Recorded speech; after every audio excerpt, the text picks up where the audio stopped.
Hello folks, you're listening to the Unlucky Frog Gaming Podcast. You are joined by your usual hosts here, Josh Hartley and Ben Porter. Ben, how are we doing? Doing good. It is Independence Day. It is Independence Day, and we are joined this Independence Day by Mark Mackinnon of Wreck and Ruin fame. Yes. So, you are in presumably a very cheery mood, given the success of the Kickstarter. Yeah, so my very first upgrade to the game was to upgrade my title to Mark Mackinnon of Fully Funded fame. Yes. Mark Mackinnon of Fully Funded Wreck and Ruin fame. Yeah. So there's still a little bit of the campaign left to go, albeit I think when we publish this episode... I've still got a week from just now, so... Okay, so it's winding up at the end of the month, more or less. 28th. Yes. It runs out, so... Okay. So you've still got an opportunity to go out and back it, but fully funded. Yeah. And how does it feel? Feels weird. Yeah. It feels weird because... Does it feel a bit surreal? It does feel surreal because up to this point I've been pushing to get it, to get to this stage, and then all of a sudden I've got to do it now. You know what I mean? Aye. You can kind of hide behind that kind of barrier where you say, well, I tried it but it's not worked, whereas now I'm 100% committed to the course of action. So it's scary but exciting at the same time. So we'll do a wee bit more of a deep dive into the campaign and what you attribute to your success compared to the previous times. But first of all, we've decided to randomly shoehorn another segment into the show. Yeah. Tweet of the week. Tweet of the week. It's Tony Hubby. Another shite night playing stupid American board games. Hashtag board games, hashtag shite. Sorry, I tried doing it with a straight face. I was trying that a lot. Tony Hubby, enthusiasm personified right there. That is one of my favourite tweets ever, I think. Of all time. I love the fact that Tony, you don't have to play the board games you don't like. Just say no. But he seems like he's like, no, damn it, I will play this, and then I will complain about having to science. Play it. Yeah, it's true that sometimes. Do you ever do that? Do you sometimes do something and you're thinking to yourself beforehand, I'm probably not gonna like this, but I'm gonna have fun moaning about it afterwards? Well, I used to do this when I was a little bit younger, when I felt like I had to have an opinion on absolutely everything. Right. Believe it or not, I was more opinionated when I was younger than I am now, if that is possible. But Callum Flint has said to me multiple times that Lanky Santa. Lanky Santa, hashtag Lanky Santa. That he will play through a game even if he doesn't like it, just so he can have an opinion on it. Yeah. It's like, well, you can have an opinion on it without having played through the whole thing. Because Lanky Santa and Tony Hubby would get along, I think. You reckon? Yeah, I think so. I tend not to play games that I don't think I'd like, but I did try the Gallerist, which is quite intense on the brain. Right. And so it's supposed to be first playthrough, right? So none of us, there's 4 of us. I mean, none of us knew what we were doing. Yeah. But the box time did say 2.5 hours. Oh my! Right. And I think we were at 4.5 hours, and somebody came up to me and said, "Are you winning?" Or he said, "Who's winning?" And I said, "I don't care. I just want it to end." Yeah. Yeah. I mean, like for me, the comparison was like sometimes you want to watch a bad film, but you cheesy enjoy it bad for what it is. Yeah. Do you know what I mean? No, but that's different because going in, it's so bad that it's good. It's like dad jokes, Don't diss dad jokes. Well, I'm not dissing them. I'm saying that they're so bad that they're good. It's like you come so far on the circle that you eventually come full circle. But I don't understand. Dad jokes are just great. Right, anyway, moving on. You don't get to pick the tweet. So there we go. Yeah, there we go. That was tweet of the week. Yeah. So we'll maybe try and endeavour to do that because if I see a funny one. I thought it was really funny. I'm going to go home and I'm going to click on that hashtag shite and see what else comes up? Is it I'm just scared. scared. Could well be. No, I imagine there'll be a lot of stuff in there, Yeah. and you maybe don't want to dark see hole, a all deep of dark it. hole. Yeah. Get a chap on the It's door. like, especially when you know that there's websites on the internet, the likes of ratemypoo.com. Yeah. Oh God, I've heard of that. Yeah, Who wants to do that? I don't Well, know. Just while we're talking about that, I happened to be on Kickstarter the other day to look and see my competition, and do you know what I'm up against? Guess Poo. So, did you just inadvertently compare Kickstarter to ratemypoo.com? I don't know, but there is a game that's basically Guess Who, Guess but with Poo. pictures of poos. Guess, right, so do you have to guess who did the poo? No, so it's like a Guess Who board. Poodle. So no. it's like a Guess Who board, but I'd Someone imagine. shat in the dining room. Imagine. No, right. So You're sitting there and you're saying, does your poo have sweet corn? No. I don't know. I don't know what the. So I don't know how you identify it, but I looked at it and I was like, is that what we've devolved to? yeah, and so on a like a related but like not related to tabletop whatsoever note. So there was an incident in my office apparently years ago. This was before I worked there, where a foreign object was left on the floor in the ladies' toilet. And it was a complete mystery as to who did it.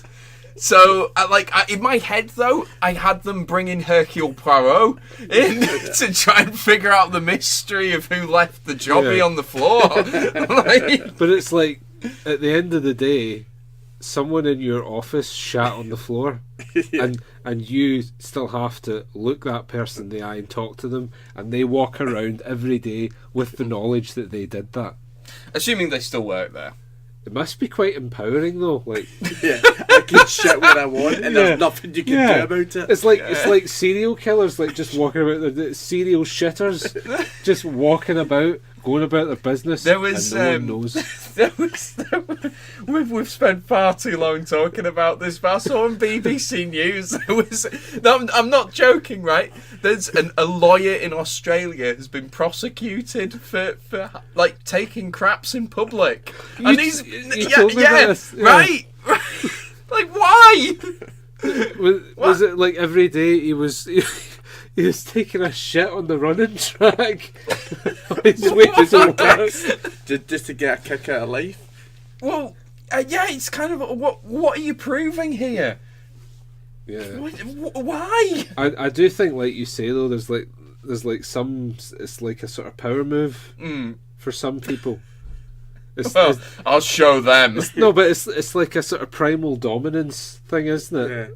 Like, I remember do you remember Walking with Beasts? Yes. Years ago, so there was this sort of hyena type thing, and it was squaring off against the, I can't remember what they're called, but they were basically like prehistoric pigs. Yeah. They're squaring up, and then the hyena's got its dinner there, and then to try and prevent the pigs from taking it, the hyena takes a shit on the food. Obviously, never, like with it being prehistoric times, had never heard the phrase "don't crap where you eat." Yeah. That hadn't been invented yet. Well, it was invented at that moment. Yeah. That's what like the sort of prehistoric pig said, and then a legend was born. We've been misinterpreting all these cave paintings for years. That's basically what these drawings have been. Just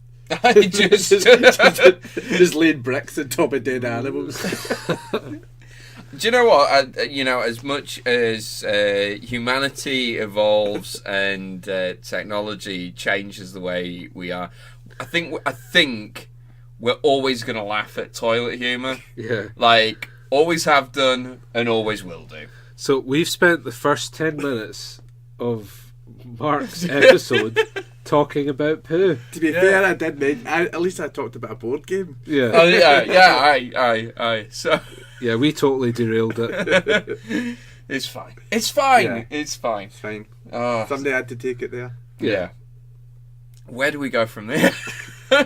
So, Mark, On a completely unrelated note, Yeah, you your can't turn game's around. just funded. Yeah. And it's not shit. Yeah. Yes. Yes. So we're currently sat at, what is it, 128? 135. Oh, right. Wow, percent it's now. gone up a little. It's gone up a little. So, yeah, the graph basically showed it.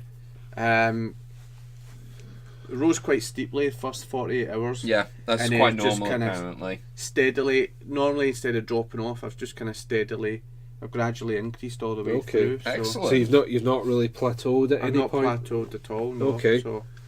So you obviously you changed some things up this time around compared to what you've done previously. Yeah. What do you attribute to the fact that you were successful this time? Well, the first thing I did was I actually opened up my page to a post-mortem from the Kickstarter advice group on Facebook and basically said, look, my campaign's failed. I feel like on the face of it I'm doing everything right.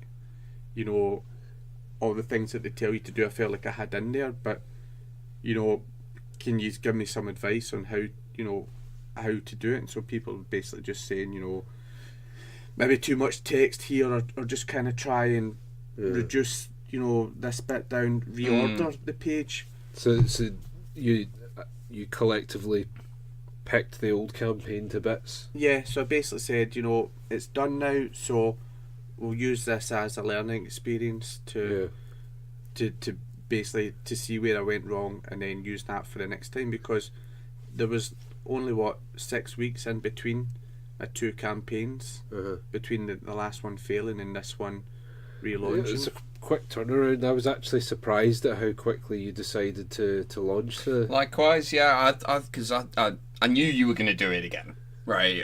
There was no no way. question. There was no way that you were going to keep chipping away. I mean, you were saying just before we were coming on the podcast about people saying, and you've persevered. Yeah, and so I've been getting a lot of messages saying, you know, well done. I'm so glad that you stuck it out and you persevered. You know, it shows what dedication and hard work does, which is nice to hear. But failing twice shouldn't make me a broken shell of a man. Yeah, so we were talking earlier. I mean, can you imagine if like J.K. Rowling went to her second publisher with Harry Potter, and they were like, I just don't see little boys getting in line to buy a book about a kid that becomes a wizard. And she just goes, Oh, well, you're right. Yeah. Well, back to being an au pair. Yeah. So obviously third time around, obviously worked the charm. So you got a lot of the useful feedback about the Kickstarter. Yeah. So one of the main things I think which helped was I'd got a lot of new artwork done, and my faction art had always been nice, but my initial header image, my box image, when I got that done, it was before I'd actually created the sculpts for the factions, so the actual old box, none of those vehicles existed. Oh, right. Okay. Right, yeah. And it had a bit more of a kind of comic look to it, rather than a kind of, I wanted something kind of more photorealistic almost kind of look to it. So yeah, changing that I think helped, getting that, and then I cleaned up like even my own logos and stuff like that. Yeah. You know, when I look back on them now, I was like, why did I not think to change that before now? But just brightened them up, just made them look better, and then just reordered the page so that it basically just hit straight in with, boom, this is the message. You know, this is why you want to have this game in your collection. And it shows, I suppose it's like with Formula 1, they talk about, you know, real marginal gains, like just adjusting the one little bit, and it gives you maybe like a 1% increase. Yeah. But if you do that a lot of times... Yeah, absolutely, every single tweak is worth it. And the good thing is, though, that you can still edit the campaign as you go. So being able to make changes like from feedback that you get. Luckily, I didn't really get any feedback, once I launched, but you do have that ability. Like, you can. Yeah, so like when the game went to Origins, I put a little bit on there with, the Origins picture with and then the name of Michael that they had to get in touch with to play the game over there. So I dropped that in for those 5 days and then took it back out again. So being able to do that is it's nice, because if you're locked in, I think then it'd make your life so much harder. Yeah, no, it's good. It's good to be flexible throughout the campaign and have that ability to adapt to what's going on. So obviously, when we get to the end of the campaign, that's when it will be funded. That's when you receive the money. Yeah. So what has to happen from that point to getting the game to backers? What are the next steps after that? So all the files are already, everything's ready to go. Basically, you've played the game yourself. You've basically seen the components that have been made from all the files that I've got. So it's just a case of probably just learn how they actually want to receive them. Like the format. I've got built-in bleeds and stuff like that. And I probably have to. This being the printers and the manufacturers. Yeah. So that maybe some of the sculpts might have to change slightly to facilitate, the actual mold process. Yeah. But apart from they have all been designed by a guy that does a lot of molds for games. So I'd imagine it'll be a. I like just not being any expert in the field whatsoever, but just looking at the miniatures, they don't look like they're going to be awkward to cast, but you never know. They're all solid piece miniatures as well, aren't they? Yeah. There's no building or assembly. There's no fiddly bits either. Yeah. No, nothing that's likely to snap. But speaking of the miniatures, one of the things that you did in the run up to this campaign was you liaised with Michael Mordor. Yep. Commission painter extraordinaire and one of our patrons. Hello, Michael. Hi, Michael. Yeah, that definitely made all the difference, because for a start, it allowed me to have nicer pictures. Like when I launched last time, and I put up the pictures of the ones that I'd painted, and I was like, check this out, and like one of the first comments was, get a better paint job. As glib as that. And then before I even got a chance to say anything, some random person I don't even know said, dude, why'd you have to be that guy? Why are you like this? And then, internet. and then he said, I'm sorry, that's not the kind of person I am. But it's there. It's written in Facebook stone. I'm sorry, man. I don't know what came over me. Completely uncharacteristic of the internet, I have to say. A moment of self-reflection. Just, that was a bad thing I did. I have to reevaluate my life now. I think having the nicer miniatures there, but also when you're talking about what changed from last time, one of the feedback was from some of the backers was, we want to give you more money, but we get nothing extra for it. So they actually asked me for higher pledge, higher tiers, so that if they wanted to put more money in to help it fund. I mean, the fact that Michael's pledges went within the first 24 hours showed that there was a market for that, and it really also impressive. That's what helped me get that initial foothold towards. Folk love a collector's edition or something like that, don't they? Yeah. People just like getting extra stuff. Yes. So the fact that he's only going to do 10 sets, it's quite exclusive. Yeah. And they're very nice. He's done a very nice job. I'm personally really looking forward to the alternative sculpts for the different factions as well. They all look really cool. So these are all the stretch goals, aren't they? Yeah. So we've unlocked one so far. So the salvos they've been unlocked. So next one coming up is the Rune Army, which are the high tech guys. Yeah, the techies. Yeah. So that's basically Batmobile style stuff. Sure. Yeah. And then finally is going to be Desertkin. Yeah, Desertkin have to be last just because they're so unique. Aye. The other ones can fit into other factions. Yeah. Whereas if you're raiding a giant mutated rhino, that can't be mistaken for any other faction. I suppose that's the thing, because people are maybe wondering, well, why do the Reapers not have one? But you could totally take like a rune wrecker, and then like put little bits of barbed wire and stuff like that on it to make it a Reaper wrecker, couldn't you? The actual the wrecker sculpt for the Desertkin is a giant rhino creature for guys sitting on the back with a minigun. But what they've done is they've actually tied car doors to his shoulders. That's cool. As It's armor. like armor. That's really cool. I kind of went for the whole kind of super mutant. You know, when you got those giant mutants and they had bits of cars and stuff like that. Because there's a super mutant in the Fallout games that uses a car door as a shield. Yeah. Which is really cool. And you're away, and it's like, well, they're probably not going to have armor plates as such. So what would they use? Well, bits of cars. No. You just strap bits of cars to you and have. Jobs are good in. Yeah. It's also a sort of trophy as well, isn't it, in the world of Wreck and Ruin? Yeah. Your foe's car doors draped over your rhino. Nothing gets wasted, so Yeah. keep what you kill. That's it. Yep. Recycle. They're environmentally conscious. We've destroyed the world once, so let's not repeat that. Yeah. Use your blue bin. I love the thought of one of the Reapers like saying, "Look, I don't mind cannibalism, but what I can't stand is when people put cardboard in the paper recycling." Right? That just really grinds my gears. I want to bathe in the blood of my enemies, but I want to be sensible about it.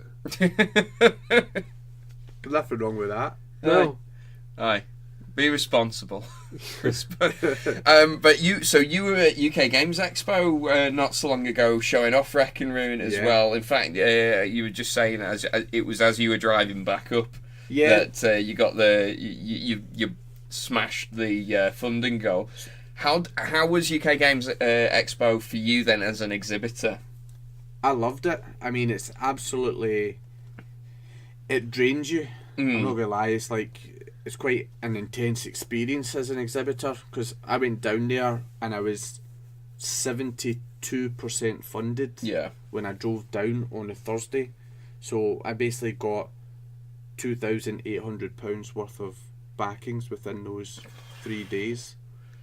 Yeah, and you got to imagine quite a few of those backers would have been at the UK Games Expo and had a chance to try it out. Yeah. So we had people. I went down, called them the pit crew. Nice. I went Nice, down, I'm down with the pit crew, and so I had 3 helpers. So that's Brian, Barry, and Craig. If you're listening, hi guys, thanks for coming with me and putting up with me. And we basically we manned that stall the whole time, and we were just flat out the whole weekend. We were three games we ran all the time, 4 players, and we were just non-stop. It's just constant. I mean, we tried to swing by the stand a couple of times. Every single time it was mobbed. He looks busy. We'll maybe come back later. Even though I was playing, I was still getting pulled off to speak. You know, such and such wants to speak to you, or and I'd just swap places with one of the boys, so they would take over the game that I was running, so that I could, if somebody asked a question and they didn't know the answer, then I could still do that as well. So we worked between us, and and I think the effort definitely paid off. Just the figure speaks for itself. Normally a campaign after those first 48 hours you expect to drop off, and we just kept going. No, excellent. So really pleased for you. Did you get a chance to wander around the exhibitor space at all? Or you pretty much pinned to your stand? Do you know, it's not that the guys tell me to go away and enjoy it, but I think for me it's like, this is my baby, and I don't want to stray too far. That's so fair. I get there, I get into trouble because basically I get there and I don't move from the stand. I don't eat. I don't drink. I don't go to the toilet. I don't do anything. Basically, I'm just there 10 hours solid, just gaming. Just have like a bucket under the table. Oh no. Catheter bags. Yeah. And you just go like that. So like for the 3 days, you burn yourself out, but you know that way I'm like, I rest when I get home. Yeah. But until that point, it's just game. Show this to as many people as I can. Speak to as many people as I can. Just get everybody involved. So, because of course, one of the reasons that you launched the new campaign when you did was so that it would coincide exactly with the expo. That was the whole reason. If it hadn't been for the expo, it wouldn't have been probably as close to the last campaign. But I thought it's too good an opportunity. I'd already at that point, my stand was all booked and paid for, so Aye. I thought I may as well use the opportunity to show it off, because I did do Games Expo last year as well, and that was I went down, and that was basically to show people that there was a solid game from a first time designer that wasn't hiding behind nice minis. So I wanted to show that there was a system in there, so having it there, but then to come back and then hearing people walk past and saying, oh, there's that Wreck and Ruin, you know, recognising it, hearing, knowing that people are talking about it, even if they're not coming to play the game, just, it blows your mind. I was just going to say, that must be a little surreal, like just having people talking about this creation of yours, as if they, I read about that. Like, yeah, it's just the strangest thing ever. Like, because what you want to do is you want to say, where? Yeah. How did you? How? Tell me. I need to know. But yeah, so it's the strangest thing ever, and you know that way. But it's nice that I had backers that it backed me, even like followed me right through. I'm quite lucky that I've kept the majority of my backers from the first campaign right through. So I've had a small following, but they've like proper been loyal. 100% behind me all the time. And you know that way, it's nice when people come up and say, I'm sorry this didn't fund. I honestly expected it to, and I don't know why it didn't. It should, it deserves to. And then to actually come away from it and say, we did it, guys. Yeah, you know, we knew we were going to do it. Yeah, pat on the back. Let's go home and sleep for 3 days now. So it's probably safe to say that it's going to fund. But what's the next step for you after Wreck and Ruin funds? So I still want to. There's still so much that I want to do with the actual world that just couldn't physically fit into the base game. So the original game that I created had 4 scenarios in it. But what I found was, whenever I went to a convention, I was always demoing the one, because it was the easiest one to... It naturally had a build-up in it, which allowed you to see all the different actions available in a kind of nice learning curve. So I then decided to strip the other 3 back out to focus purely on that. So I still want to be able to create content that people can access. I also want people to produce their own content. I want people to say, you know, set up your map like this. This, you know, one player sets up here, one player sets up here. This is what your objectives are. You know that way, and they can literally do. I've given them the tools then to do what they want with it. Yeah, come up with their own scenarios. Yeah, I'm quite excited to see what other people will do with it. But there's like, somebody said to me, like, part of my pitch is, when I'm telling them, when I'm going through the salvage cards, I say, this is a deck of 56 cards. Each card is unique. So whenever you've got it in your hand, you're guaranteed nobody else has that. Nobody else has a card that does the same thing as what you've got. And somebody said to me, was it not hard to come up with 56 different cards? And I was like, I've got a book that I've wrote over 200. And I was like, this is just the hardest thing's working out which ones to put in and which ones to leave out. So there's still plenty of scope to do so much with it. I'd already started working on other scenarios that needed different tiles, so there are different ways of playing it. But then I've also some of the backers were asking about a solo mode, and I hadn't really given it much thought because I thought, well, it's a multiplayer experience. How do I do that? But then one day in my work, I was particularly quiet at work, and I just started writing something down, and I basically came up with a core AI system that I could use to play. Like it's a different experience from the main game. Yeah. You know, it's a kind of stripped down version of that, but it would work as a 2-player or a solo version, which you could use to play the game. Just play it as solo, you know, use it as you're learning to get grips with some of the mechanics. You know, quite a lot of people like to play a game solo first before showing it to other people. So you've got that there, and then I still want to do some kind of campaign mode in there because I want those vehicles to get better. Yes. As long as they survive. That'd be really cool. Yeah.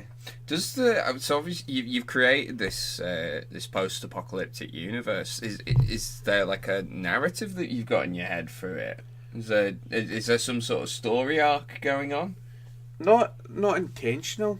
No. So it's basically just whatever comes to my head at the time. So yeah, there'll be different things happening within the world, but there's no major storyline to kind of tie everything in yet. But I mean, I haven't even covered what caused the apocalypse in the first place. This is true. We're actually just assuming this is nuclear fallout, but it's never maybe actually. Not. Who knows? the first paragraph in the rulebook basically says the world as we know it has came to, you know, is destroyed. All the information from that time is gone. All we know is it ended. It's a bit like in zombie films. The zombie films very rarely actually tell you what's caused the outbreak. It's just this thing's happened. Deal with it. It's always an infected monkey. Yes. No padlock on its cage. Damn those infected monkeys. Yeah. Why do they keep so many of them? Who knows, but yeah, so that's something that I might potentially look at. But yeah, I've got ideas for other factions, other vehicles. Oh. And Awesome. the initial idea of the game was it was a kind of points based, more kind of skirmish where you could you built your own convoy. Right, so you could come in with five wreckers against 3 big rigs. Basically, as long as the points are equal, then you can kind of create it whatever way you want. All bikes. You could have 20 bikes, but the big rig will just come in and run over all of them. There'll just be speed bumps.